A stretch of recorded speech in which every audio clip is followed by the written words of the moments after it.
नमस्कार मित्रांनो, मुरंबा या मालिकेच्या येणाऱ्या काही भागामध्ये मित्रांनो एक आता जबरदस्त ट्विस्ट आपल्याला पाहायला मिळणार आहे। कारण मालिकेमध्ये आता आपण असं बघत आलो की आता मात्र जे काही रमाबद्दल आणि अक्षयबद्दल अण्णांचे गैरसमज झालेले असतात। इरावतीने जो गैरसमज आता अक्षय विरुद्धी आता अण्णांच्या मनामध्ये जो निर्माण केलेला आहे, तर तो अण्णांचा गैरसमज मात्र कसा दूर होणार आहे आणि जे सीमाच्या बाबतीत इरावती जे कार्यस्थान करत आहे, अण्णाच मात्र रमा आणि अक्षय या दोघांना एकत्र येण्याची कशी परवानगी देतात, त्या दोघांना एकत्र आणतात।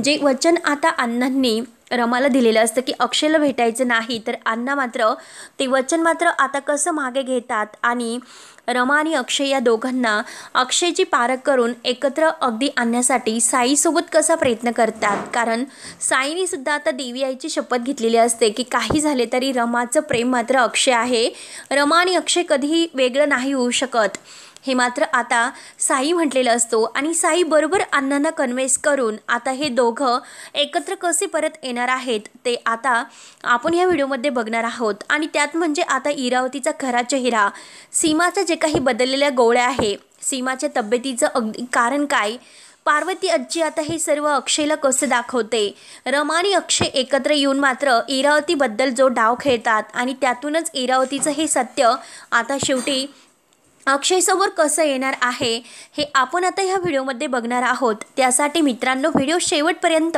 नक्की बघत राहा आणि जर तुम्ही आपल्या चॅनलवर नवीन असाल तर चॅनलला सबस्क्राईब करण्यासाठी विसरू नका। तेव्हा मित्रांनो चला तर आता वेळ कसली वाया घालवतात आजच्या या व्हिडिओमध्ये आता मात्र आता आपले जे रमा आणि अक्षय आहे एकमेकांशिवाय काही आता आठवण काढल्याशिवाय होत नाही। कारण दोघे आता सारखी एकमेकांची मनात तर आठवण काढत असतात। अक्षयला सारखा रमाचा चेहरा दिसतो, रमाबद्दलचे क्षण आता त्याला आठवतात आणि आता रात्री रमाची सुद्धा तीच अवस्था असते, तिला सुद्धा सारखी अक्षयची आठवण येत असते।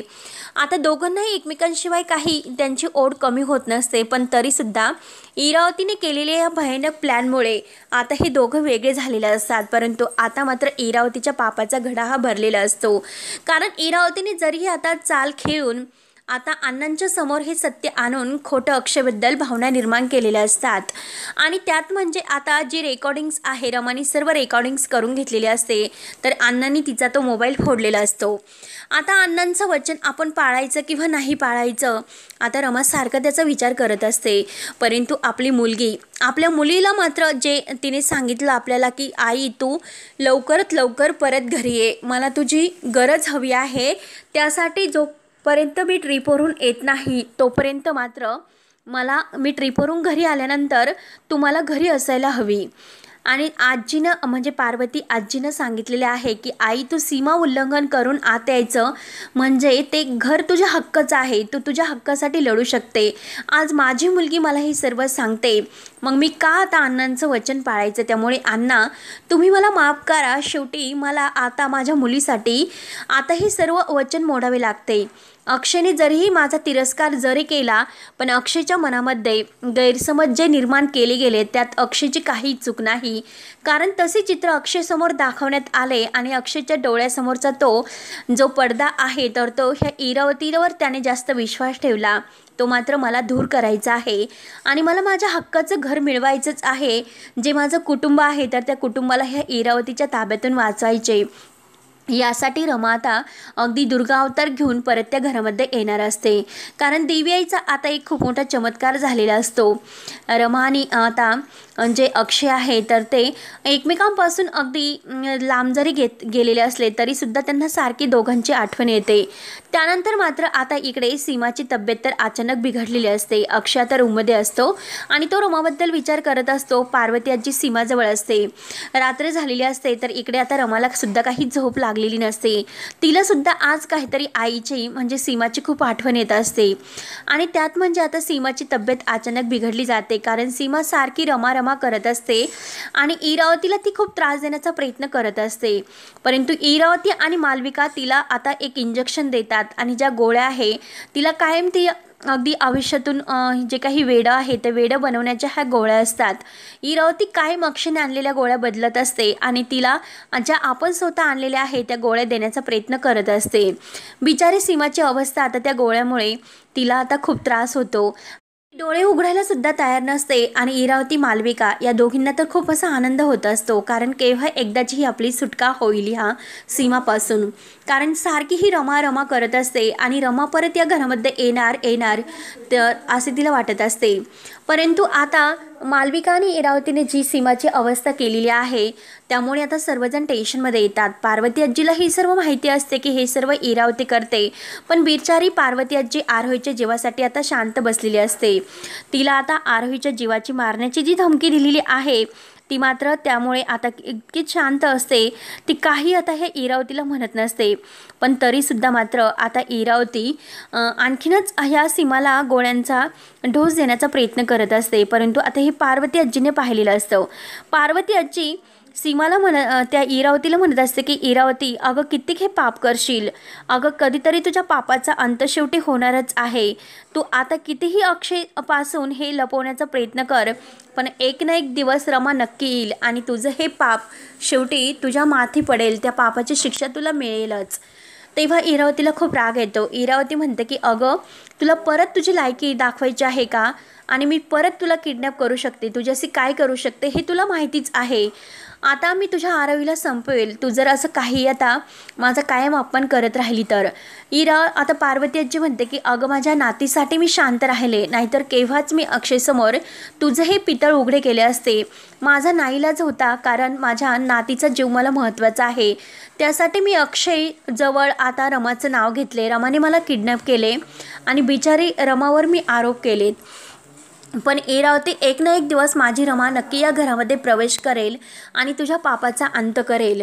तेव्हा आता सीमाची अवस्था खूप बिकट होते. पार्वती आजीला खूप टेन्शन येते. पार्वती आजी म्हणते की सीमा सीमा, परंतु आता सीमा काही उठायला तयार नसते. पार्वती आजी घाईने आता अक्षयला बोलावून घेऊन येते. आता अक्षय धावतच रूममध्ये येतो आणि तो, आई डोळे उघड डोळे उघड, काय झाले तुला, काय होते असे आता धक्क्याने विचारत असतो. अक्षयला खूप टेन्शन येते, कारण आईची तब्येत अचानक का बिघडली असेल, आता आईला काय झाले असेल, म्हणून अक्षय आता डॉक्टरांना सुद्धा फोन करणार असतो. पण त्यानंतर मात्र सीमा सारखी रमा रमा करत असते.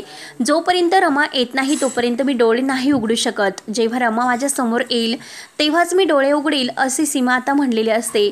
अक्षय आता म्हणतो की आई, तू त्या बाईचं नाव या घरात कशाला घेतेस, गेले ना ती आपल्याला एकदाची सोडून. एकतर आजीची अवस्था तिने कशी केली तुला माहिती आहे ना. पार्वती आजी आता रागाने इरावतीकडे पाहते, कारण पार्वती आजीने रमाचं नाव घेतलं. आता पार्वती आजीला स्वतःचा खूप राग येत असतो, कारण अक्षयच्या मनात आपण आणखीनच रमाविषयी द्वेष निर्माण केलेला आहे. रमाचं नाव घेऊन आपणच खरंच या सगळ्यासाठी दोषी आहोत. आणि आता सीमा म्हणत असते की अक्षय, अरे तू असं का म्हणतोस, रमा दोषी नाही, तू रमावर एकदा तरी विश्वास ठेव. अक्षय म्हणतो की आई, तू स्वतःची काळजी घे, सारखी त्या रमा रमा तू करू नकोस, तिची का तुला काळजी वाटते. अगं तिला जर आपली काळजी असती तर ती आपल्याला सोडून गेली असती का, मग सारखं कशाला तू रमा रमा करते. या घरामध्ये मी आहे तुझी काळजी घेण्यासाठी, आजी आहेत, आत्या आहे ना. तेव्हा सीमा आता आत्याचं नाव घेतल्यानंतर सीमाला खूप राग येतो. सीमा आता अक्षयचा हात लगेच सोडते रागाने, तर इरावती आणि मालविका लांबच उभे असतात. तेव्हा सीमा ऐकायला तयार नसते. सीमा म्हणते की हे बघ अक्षय, तुला जर माझी तब्येत बरी व्हावी असं वाटत असेल तर मात्र तू रमाला इथे बोलावून घे. आता अक्षयचा पर्याय नसतो. आता एकतर आरोही आणि आर्ता हे पिकनिकला गेलेले असतात. आता मात्र अक्षय काय करू, आता हे रमाला कसं येते बोलावू, मला काहीच कळत नाही. म्हणून अक्षय खूप टेन्शनमध्ये येतो. एकतर आई डोळे उघडायला तयार नाही, काय करायचं, म्हणून तो आता अण्णासाहेबांना फोन लावतो. अण्णासाहेबांना म्हणतो की हे बघा, रमाची या घरामध्ये खूप गरज आहे, तुम्ही प्लीज रमाला इथे घेऊन येऊ शकतात का. तुम्ही तुमच्या डोळ्यांनी बघा की इथे काय झालेले आहे. जर रमा आली तरच माझी आई डोळे उघडेल आणि तिची तब्येत आहे तर ती बरी होईल. आईने सारखा रमाचा ध्यास घेतलेला आहे. त्यामुळे प्लीज तुम्ही रमाला इकडे घेऊन येतात का? शेवटी आता अण्णासाहेबसुद्धा यांना आता यांचं मन खूप चांगले असते. ते म्हणतात की खरंच आज मात्र रमाची त्या घराला गरज आहे. आपण रमावर हक्क गाजू शकत नाही. आपली खूप मोठी चूक होते. अक्षयला ओळखण्यात आपण खूप मोठी चूक केली. आपण ती जी मॅडम आहे, जो फोन आपल्याला आला होता, त्या बाईवर आपण विश्वास ठेवला आणि अक्षयशी इतक्या रूडली वागलो. अण्णांना सुद्धा खूप पश्चाताप होतो. रमा आणि अक्षय या दोघांचं एकमेकावर खूप प्रेम आहे, परंतु दोघंही काही मानायला तयार नाहीत. यांच्यामध्ये काहीतरी गैरसमज निर्माण करण्याचे प्रयत्न केले गेले आहेत आणि त्याच वेळेस तेथे साई येतो. साई मात्र आता अण्णांना सर्व काही सांगतो की इरावती आत्याने आत्तापर्यंत काय काय कारस्थान केले. इरावतीच्या पापाचा पूर्ण पहाडा साई आता अण्णांसमोर वाचतो. तेव्हा आता अण्णा म्हणतात की हो साई, खरंच मी तर रमावर विश्वास ठेवला नाही आणि अक्षयला सुद्धा वाटेल तसे बोललो, कारण अक्षयच्या बाबतीत जे काही मला सांगितले गेले होते त्यावर मी जास्त विश्वास ठेवला, परंतु खरंच मी असं करायला नको होतं. तेव्हा आता म्हणजे साई आणि अण्णा आहे तर ते स्वतः रमाला घेतात आणि आता ते रमाला घेऊन मात्र इकडे अक्षयच्या घरी येतात. आता अक्षय रमाला बघतो. सारखा तो रमाकडे बघत असतो आणि अण्णासाहेबांसमोर आता तो हात जोडतो. रमा आता धावतच आईंजवळ येते. आईंना काय झालं असेल असे ती आईंची विचारपूस करायला सुरुवात करते आणि त्याच वेळेस आता सीमा डोळे उघडते आणि रमा तू आलीस का म्हणून आता सीमाला खूप असा आनंद होतो. पार्वती आजीसुद्धा आता तिलासुद्धा खूप चेहरा तिचा खुलतो, परंतु पार्वती आजी मात्र खोटं का बोलल्यात, त्या आपल्याशी खोटं का वागल्यात याचा आता रमाला राग आलेला असतो. तरीसुद्धा आता रमा सर्व काही सोडून देते आणि शेवटी पार्वती आजीला सुद्धा ती माफ करते. त्यानंतर मात्र आता रमा ही आतमध्ये आल्यानंतर आता आईची छान प्रकारे काळजी घेते. सीमाला म्हणते की हे बघा आई, मी आता आलेले आहे, तुम्ही काही टेन्शन घेऊ नका. तोपर्यंत आता अक्षय आणि अण्णा आणि साई हे सर्वजण बाहेर बोलायला जातात. अण्णा म्हणतात की हे बघ अक्षय, मी तुला 1 महिन्याची मुदत देतो. तोपर्यंत रमा आणि तुझा संसार जर व्यवस्थित अगदी होणार असेल, रमाला जर या घरामध्ये तू अगदी मानाने आणि अगदी तिला सुखामध्ये जर ठेवत असेल तर मात्र मी तुला 1 महिन्यात तुझा आणि रमा या दोघांना एकत्र आणण्याचा मी प्रयत्न करेल. रमाच्या बाबतीत जे काही तुझे गैरसमज आहे आणि अक्षय हे बघ तुझ्या बाबतीत सुद्धा खूप चुका आहेत. तू सुद्धा कधीही रमाला ओळखू शकला नाहीत. रमाने जे काही केले ते जर तुझ्या डोळ्यासमोर आले, शेवटी तुझ्यासुद्धा म्हणजे जो काही गैरसमज झालेला आहे तो दूर होईल. कारण हे बघ अगं, तुमच्या घरामध्ये जे कारस्थान करणारी बाई आहे तर त्या बाईने हे सर्व केलेले आहे आणि रमा तुला तेच सांगण्याचा केव्हापासून प्रयत्न करते. आता इरावतीच्या पायाखालची जमीन सरकते, कारण आता इरावतीला असं वाटतं की नक्की आता हा अण्णा येथे आलेला आहे आणि तो का आला असेल, कारण मी तर त्याला खूप काही आता अक्षयविषयी सांगितलेले आहे, तरीसुद्धा हा त्याच्या मुलीला म्हणजे हा मानलेल्या मानसकन्येला घेऊन येथे का आला असेल. आता इरावती पुन्हा तिचा पुढचा प्लॅन खेळण्याचा प्रयत्न करते, परंतु आता इरावतीचा आवाज अण्णांनी ओळखलेला असतो. अण्णा डायरेक्ट इरावतीला उत्तर देतात की त्या दिवशी तुम्हीच मला फोन केला होता जेव्हा मी रमाबद्दल चौकशी केली आणि तुम्हीच मला इकडे आता रमा राहते हे सर्व रमाबद्दल सांगितले होते. आता जो आवाज आहे तो ओळखल्यामुळे आता मात्र इरावतीची पूर्णपणे बोलती बंद होते. त्यानंतर आता अक्षय हा खुश असतो, कारण अण्णांनी तिला या घरात 1 महिना राहण्याची मुदत दिलेली असते आणि त्यांच्या नात्याला सुद्धा एक संधी दिलेली असते. आता रमा ही सुद्धा खूप खुश असते, तिला सुद्धा खूप आनंद होतो, कारण आता आपले जे अण्णा आहे तर त्या अण्णांनी स्वतःहून हे सर्व कबूल केलेलं आहे. तर आता मात्र आपण अगदी चांगले राहून मात्र आता अक्षयचं मन जिंकण्याचा प्रयत्न करायचा. इरावतीने जे काही आता गैरसमज दूर केलेले आहेत, पसरवलेले आहेत, तर ते गैरसमज सगळे काही दूर करायचे आणि आपल्या नवीन संसाराला आता सुरुवात करायची असे मात्र आता रमाने ठरवलेलं असतं. त्यानंतर मात्र आता अक्षय म्हणतो की हे बघा अण्णासाहेब कर्णिक, मी फक्त तुमचा एक एम्प्लॉई आहे. जर माझ्याकडून काही चुकले, काही झाले तर मला माफ करा. आणि हे बघा जे काही आहे म्हणजे रमाला जर तुम्हाला या घरात राहून द्यायचे नसेल तर तुम्ही नका राहून देऊ, कारण आता आई पूर्णपणे बरी झालेली आहे, तुम्ही रमाला घेऊन जाऊ शकतात. आता रमा म्हणते की नाही अक्षय, या घरावर फक्त आणि फक्त माझा हक्क आहे, पण त्यासाठी मला तुमच्याशी थोडंसं काहीतरी महत्त्वाचे बोलायचं आहे. मी जर तुम्हाला आता यावेळेस माझ्यावर तुम्हाला विश्वास ठेवायचा असेल तर मात्र आपल्या दोघांना एक प्लॅन करावा लागेल. आता इरावती आणि मालविका हे आपल्या रूममध्ये गेलेल्या असतात, तोपर्यंत रमाने मात्र अक्षयसोबत हा एक प्लॅन खेळलेला असतो. त्या अगोदर अक्षयला म्हणलेले असते की जर तुमचा माझ्यावर विश्वास असेल तरच तुम्ही या प्लॅनमध्ये माझी साथ द्या.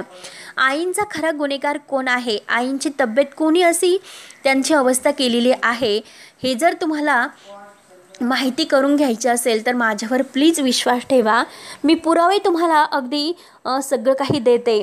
त्यानंतर मात्र आता रमा ही सगळं काही प्लॅनबद्दल अक्षयला समजावते. अक्षय म्हणतो की बरं ठीक आहे, माझ्या आईबद्दल जो कोणी आता खोटं वागत असेल, तिची ही अवस्था करत असेल, तर ते सत्यापर्यंत मला पोहोचण्याची गरज आहे आणि रमा ते पुरावे मला हवे आहेत. रमा म्हणते की ठीक आहे अक्षय, आता मात्र आपण बाहेर जाण्याचं नाटक करायचं आणि सीमा आईला मात्र आपण हॉस्पिटलला घेऊन जायचे, आपण बाहेर जातो असे दाखवायचे आणि आतमध्ये मात्र आता सीमाला म्हणजे हॉस्पिटलमध्ये डॉक्टरांकडे न्यायचं.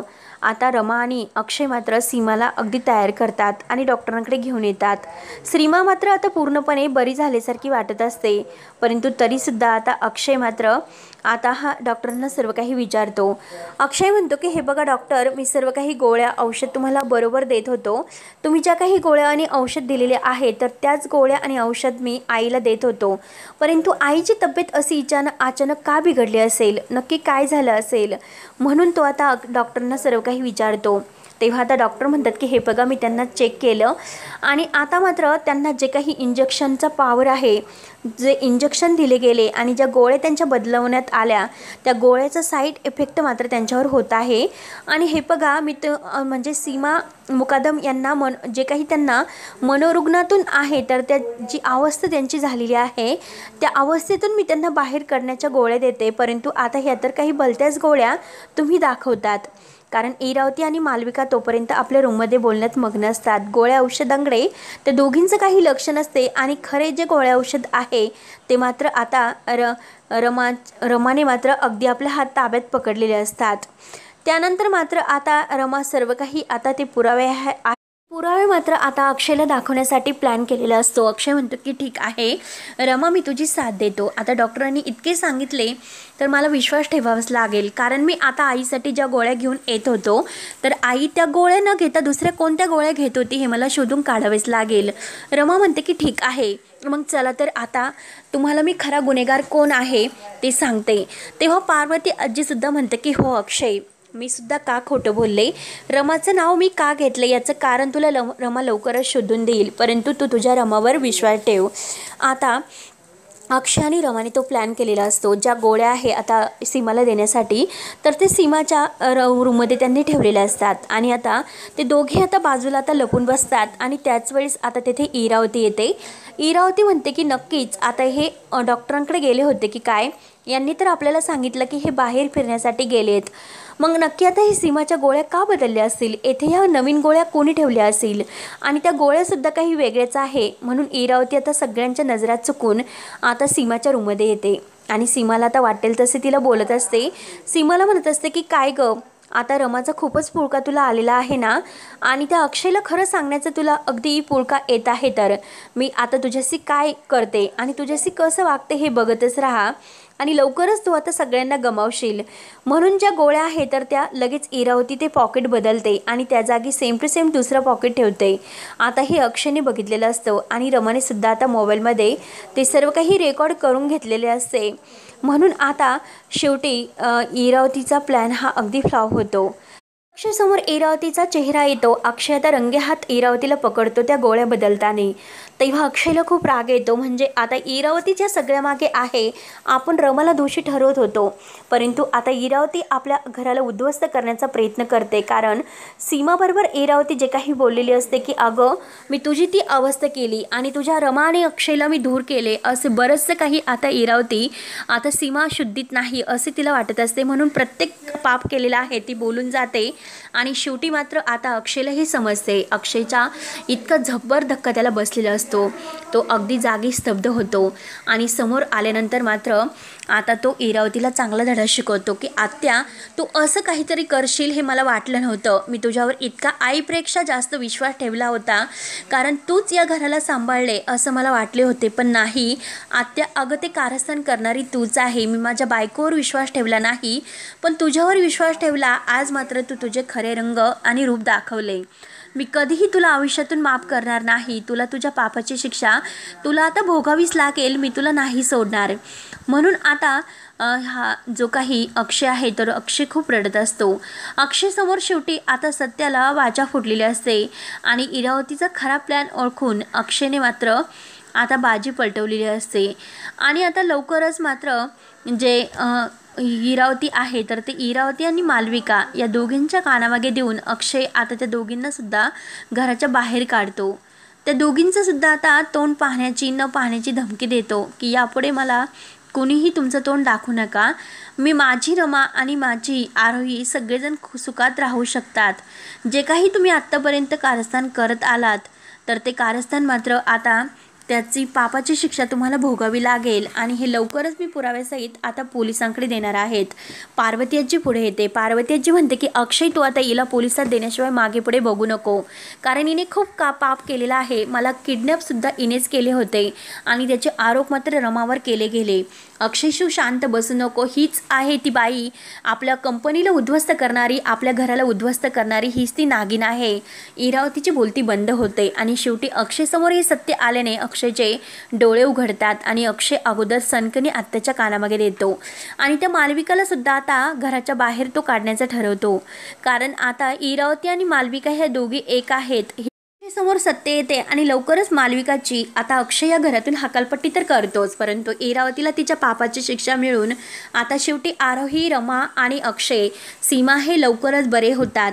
सीमासुद्धा लवकर बरी होते आणि आपल्या कुटुंबात सामील होते. आता रमा आपल्या कुटुंबात परत येते. साईसुद्धा रमा आणि अक्षय दोघांचा हात एकत्र एकमेकांच्या हातात देतो आणि आता हे त्रिकोणी कुटुंब एकत्र आल्यानंतर आरोही खूपच अगदी खुश होते. तेव्हा आता मुरंबा या मालिकेचे डेली अपडेट्स पाहण्यासाठी लवकरच तयार राहत जा. धन्यवाद. करत रहा. धन्यवाद.